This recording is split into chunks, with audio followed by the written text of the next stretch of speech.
Hey everyone, welcome back. Today we're unpacking a pretty important topic for the Sterling Lakes community this upcoming May 2nd, 2026 MUD 31 election, with these two big bond propositions that residents should absolutely know about. Yeah, I saw that it's not just some run-of-the-mill election. They're asking for permission to borrow, what was it, like $76 million more? And it's all tied to property taxes going up? Exactly. So there are two propositions A and B. Proposition A is about $41.3 million for water, sewer, drainage projects, plus some refunding of older bonds. Proposition B covers $34.7 million for roads, also with bond refunding. The kicker, both clearly say this is a tax increase, and there's no cap on how high the tax rate can go to pay these off. Whoa, no cap? That sounds like they could just keep raising taxes indefinitely to cover debt. That feels intense. So at its core, the district wants permission to carry a massive debt load that could affect tax bills for decades? Yep, that's the straight up message. MUD 31 is basically asking residents to back a long-term borrowing spree up to about $76 million against their property tax bills. This is not about starting new services out of nowhere, but funding ongoing obligations and expansions. Okay, so what are they actually spending this huge chunk of cash on? Is it mostly upgrades or something else? Good question. From the info boards and meeting displays, the current roles of MUD 31 include managing detention ponds, drainage, stormwater systems, and coordinating with the city on water and wastewater capacity. They levy taxes now to pay off existing debt. Right, so they're the guys responsible for keeping all that infrastructure working and making sure there's capacity for water, sewer, drainage. Exactly.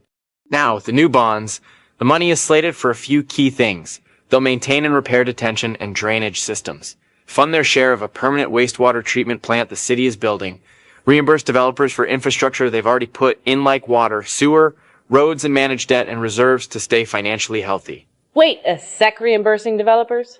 So some of this cash isn't for new projects, but paying back what builders already laid down. Spot on. That's a big part of it. The district owes Land Tejas and affiliates around $10 to $20 million for prior work already done.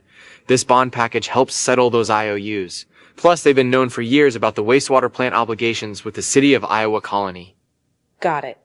So really, a chunk of this $76 million is just catching up on old debts and funding regional projects, not just adding shiny new stuff for the current Sterling Lakes residents. That's been one of the big concerns.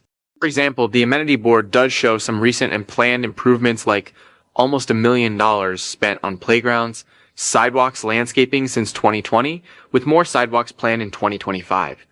But the really big ticket is the regional wastewater plant and developer paybacks. So residents are being asked to accept a long-term tax increase to essentially be the bank for all that? It sounds like Sterling Lakes is carrying the load for growth in neighboring places like Canterra Creek, too? Yes, Canterra Creek is planned for about 800-850 homes inside the same MUD, but it's not fully built out yet. The MUD uses existing Sterling Lakes taxpayers as the cash source to front infrastructure costs for Canterra Creek, as well as this wastewater treatment plant partnership with the city. That's a lot. So if I were a homeowner there, I'd want to know exactly how much my tax bill could jump and what I'm personally getting for the increase, right? Definitely, and that's precisely what's missing right now, clear detailed projections.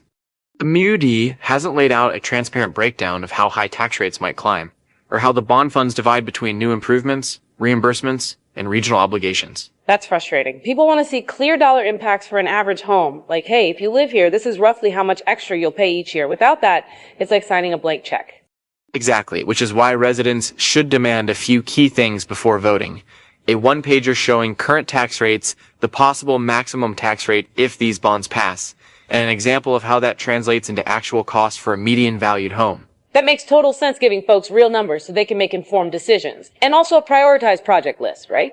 So we know what neighborhoods get what projects and when, separating developer reimbursements from genuine new construction or amenities. Right again. And it's also important for neighbors to attend meetings, submit questions beforehand so they get answers officially on record, and can share that info across the community. So basically, this vote isn't about whether Sterling Lakes gets water or sewer. It's about locking in decades of borrowing and unlimited tax hikes to cover the growth in Canterra Creek, pay off developer debts, and keep existing infrastructure running. Spot on. If the propositions pass, they gain that long-term borrowing power and can push the tax rate as high as needed over 30 years or more. If the vote fails, the district still has to maintain existing systems, but with less ability to issue costly new bonds and tax hikes. So there's risk either way, but voting no sends a message that homeowners want clarity and transparency before signing on for a 3-decade financial bite. Yep, and that's the healthy approach. Don't just accept the vague promises. Ask for specifics, demand accountability. Got it. So, for residents wondering how to talk about this with their neighbors, what would you say are the key points? Here's a straightforward way. MUD 31 wants permission to take on about $76 million more in debt with unlimited taxing authority to pay for a mix of developer paybacks, a new wastewater plant we knew about years ago, infrastructure for new homes in Canterra Creek, and some maintenance projects. But they haven't clearly laid out how this impacts your taxes or how much is really for new investments versus paying old bills. And then add a little perspective. This isn't about starting water or sewer services, we already have them. It's really about who pays for the next round of growth and past costs to us as current homeowners or the new developments themselves. Yes. And reminding folks to push for written projections on tax impact and project specifics before voting yes or no. Honestly, it sounds like a classic tax now, benefits maybe later scenario. People want transparency so they know if their hard-earned money is going towards actual neighborhood improvements or just covering debts. True. This package is less a fresh upgrade and more a way to keep the money flowing, paying off old infrastructure loans, settling with developers, funding regional plants, and yes, covering some amenity and sidewalk projects too. So wrapping up, what's the biggest takeaway for Sterling Lakes residents? Don't rush your vote. Educate yourself on the exact tax implications. Demand clear, written details on how every dollar will be used. Attend meetings, ask tough questions, and make sure your decision is based on full transparency. Couldn't agree more. And if you're in Sterling Lakes or nearby, share this info with your neighbors. The more eyes and ears on this, the better the community makes decisions. Absolutely. Thanks for listening, everyone. Stay informed, stay engaged, and we'll catch you next time with more community updates. Bye for now, and remember, it's your tax dollars, make them count.